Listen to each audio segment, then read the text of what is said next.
I worked for the British Foreign Office. I became a British ambassador. I was a British diplomat for 20 years. I was always very patriotic to be British. I was very, very proud. I remember when I first became a British ambassador and first went out in my own flag car with the Union Jack flying on the front as the ambassador, you know, I had a lump in my throat. It was a proud moment for me.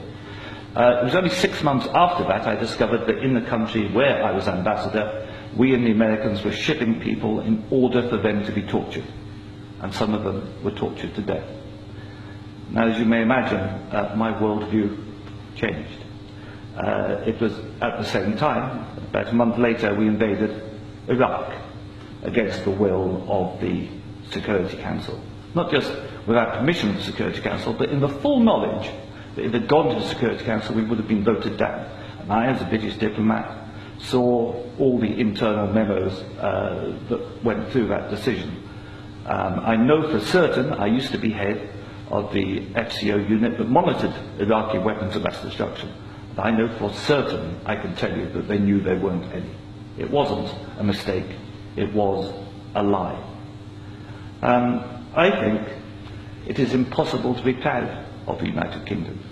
I think when we invaded Iraq, we did to the United Nations what Hitler and Mussolini did to the League of Nations. And I think what we've done since, where the truth is often much hidden, in the bombing, if you look at Libya, disaster now, we bombed it, we killed 15,000 people when NATO bombed Sirte, something they never told you on the BBC. And did we make it better? No. I saw in Uzbekistan, I saw the gas contract signed by Imran and a company called Unocal, which George Bush Sr. was on the board, to dig out gas pipelines from Uzbekistan and Kazakhstan over Afghanistan down to the Indian Ocean. That was actually what the Afghan war was about. They'd actually had talks with the Taliban and Unocal to see if the Taliban would provide pipeline security. The person who held those talks was the consultant for Unocal, who was a certain Mr. Karzai, who, after being employed by George Bush Sr. as a consultant, went on to become president of Afghanistan. That was their plan B. The Taliban wouldn't do it, so they invaded. It usually, I've seen it on the inside, it's almost always about control of resources. It is every bit as corrupt as our first speaker. I'm sorry, I'm also terrible with names.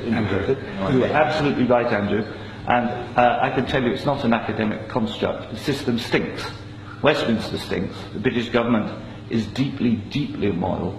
They don't care how many people they kill abroad if it advances them. And anybody who votes no is voting to support a psychologically flawed, a pathological state, which is a danger in the world, a rogue state, a state prepared to go to war to make a few people wealthy. That's why I say it's not possible to be a decent person and vote no, and we shouldn't be ashamed to say that.